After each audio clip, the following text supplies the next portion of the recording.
Hi everybody. I just wanted to talk about um, two habits of a narcissist that I never covered and were recently came to my attention because I met a very sneaky covert narcissist in my own life and was able to really diagnose this person pretty fast. It only took me about 4 times of interacting with this person for like about half an hour, quite literally, in order for me to really pin down the diagnosis. And I can make a separate video on this. Um, but basically, the person's traits, this particular narcissist's traits that really stood out in her were malingering and self-deprecation. Now, malingering is a basically it's basically trying to um, elicit attention from people by feigning illnesses or um, trying to get people's attention by um, pretending to be sick or pretending to be disabled. And this can come in subtle ways, or it can be very extreme cases of malingering. So if you've ever seen uh, cases in which people pretend to have cancer and pretend to have been cured by cancer, that would be a really radical example of malingering. But usually narcissists in everyday life, especially covert narcissists that play the role of the vulnerable narcissist, they malinger in order to get out of work. So, for example, a narcissistic wife could pretend to have some sort of disease, chronic illness, like a high blood pressure or Lyme disease, or maybe could have a back problem, or could have pretend to have spasms, could pretend to have a knee issue, any number of things that they can think of that's wrong with them in order to get out of the everyday work that everybody needs to do. And what's scary about malingering is very often it's it can be passed on. So let's say a codependent that's in a relationship with a narcissist can also start exaggerating illnesses or in order to get attention. But the difference is in the motive of the individual. So whereas the narcissist does this in order to manipulate people, in order to have them work for them, for their sake, the codependent can start feigning illnesses in order to get attention, in order to get love, in order to get appreciation, or any kind of signal that the people around them truly care about them in some way, or just in a sense to create vulnerability around themselves in order to get approval from people. But that's the thing, the motive of the narcissist and codependent can be different, but the behavior, the actual behavior of pretending to be sicker than you are, or to pretending to have a physical problem or a chronic problem, when you really could push yourself to do something if you wanted to, is symptomatic of this codependent narcissist relationship. It's very, very dangerous because you lose touch with your senses, essentially. You lose touch with what you're actually capable of doing versus talking yourself out of things, if you know what I mean. So, for example, the narcissist that I met recently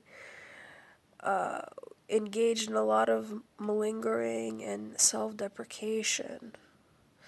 And that was actually one of the things that I was able to pinpoint in her and say, okay, this person might have NPD. Because this person is a housewife, and when I first met her, she was constantly complaining about how it's hard for her to do X, Y, or Z. It's hard for her to kneel down. It's hard for her to do the laundry. It's hard for her to work at home. So it always seemed like there was some sort of complaint. And with that complaining came some self-deprecation. Like, for example, she made a mistake in her stay-at-home job, and she's like, I can't believe I'm such an idiot. And I don't know anything about business. I don't know left and from right. These are the sorts of phrases that she was throwing around. Now, this is not a sign automatically that you're dealing with somebody with a cluster B personality, but it's something to look out for.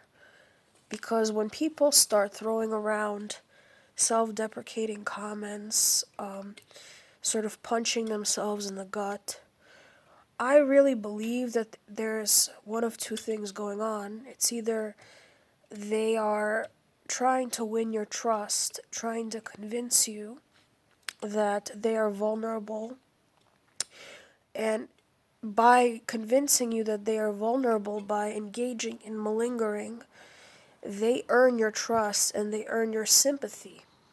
So, back to the example of somebody like Belle Gibson, who pretended to have cancer for 5 years and turned out to be a complete fraud, and she defrauded millions of people out of their savings. She gave false hope to many people that believed in her alternative treatments that actually did have cancer. So that kind of malingering behavior by female narcissists a lot of the time is something to look out for. So if you're around somebody that is constantly complaining about their physical condition, constantly talking about how difficult it is for them to do something, constantly saying how they're stupid or they're this or they're that, that is a very bad sign of toxicity, of